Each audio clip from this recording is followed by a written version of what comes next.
సంస్కృతంలో ఉన్న రామాయణంను సరళమైన తెలుగు భాషలోకి అనువదించిన తొలి తెలుగు కవయిత్రి మొల్లమాంబ జీవితం మహిళలకు ఆదర్శనీయమని రాయలసీమ రంగస్థలి చైర్మన్ గుండాల గోపీనాథ్ రెడ్డి అన్నారు. కవయిత్రి మొల్లమాంబ 529వ జయంతి వేడుకలను మొల్లమాంబ కళాపీఠం వ్యవస్థాపక అధ్యక్షులు కేశవ్ వడియర్ ఆధ్వర్యంలో ఘనంగా నిర్వహించారు.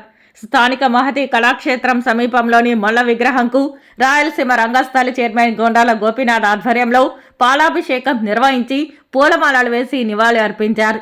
ఈ సందర్భంగా వారు మాట్లాడుతూ తెలుగులో మొల్ల రామాయణంగా ప్రసిద్ధి చెందిన రామాయణంను వ్రాసిన కవయిత్రి మొల్లమాంబ 16వ శతాబ్దంలో శ్రీకృష్ణ దేవరాయల కాలంలో జీవించిందని ప్రసిద్ధి అని అన్నారు. ఆనాటి కాలంలోనే కవయిత్రి మొల్ల సరళమైన తెలుగు భాషలో రచనలు చేసి ప్రసిద్ధికెక్కిందన్నారు. 2017లో భారత ప్రభుత్వం మొల్లమాంబ జ్ఞాపకార్థం తపాలా బిలపై ఆమె చిత్రాన్ని ముద్రించిందని తెలిపారు. ఆమె జీవితం మహిళా లోకానికి ఆదర్శమని అన్నారు. మొల్లమాంబ జయంతిని ప్రతి సంవత్సరం మార్చి 13వ తేదీ రాష్ట్ర పండుగగా నిర్వహించుకోవాలని ప్రభుత్వం నిర్ణయించడం సంతోషకరమని పేర్కొన్నారు.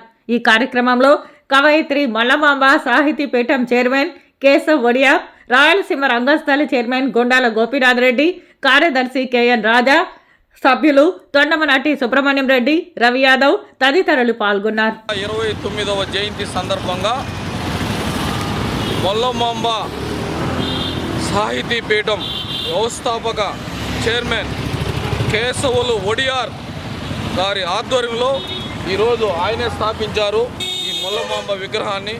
ఈరోజు ఆమె జయంతి సందర్భంగా మొల్లమాంబ గారికి ఘన నివాళి అర్పిస్తూ జయంతి కార్యక్రమాలు చేస్తున్నాము. ఈరోజు మనము 500 సంవత్సరాల క్రితమే మొల్లమాంబ గారు చేతి వృత్తులు చేసుకున్న వారికి కూడా వ్యవసాయం చేయాలి అనే తలంపుతో అప్పుడు శ్రీకృష్ణదేవరాయల గారితో మాట్లాడి వ్యవసాయ భూములు ఇప్పించిన ఘనత మొల్లమాంబ గారిదే. మనం ఈరోజు సులభతరంగా రామాయణాన్ని అర్థం చేసుకుంటున్నామంటే అంత సులభతరంగా రామాయణాన్ని తెలుగులో అనువదించిన రచించిన కవయిత్రి మొల్ల గారి గొప్పతనమే.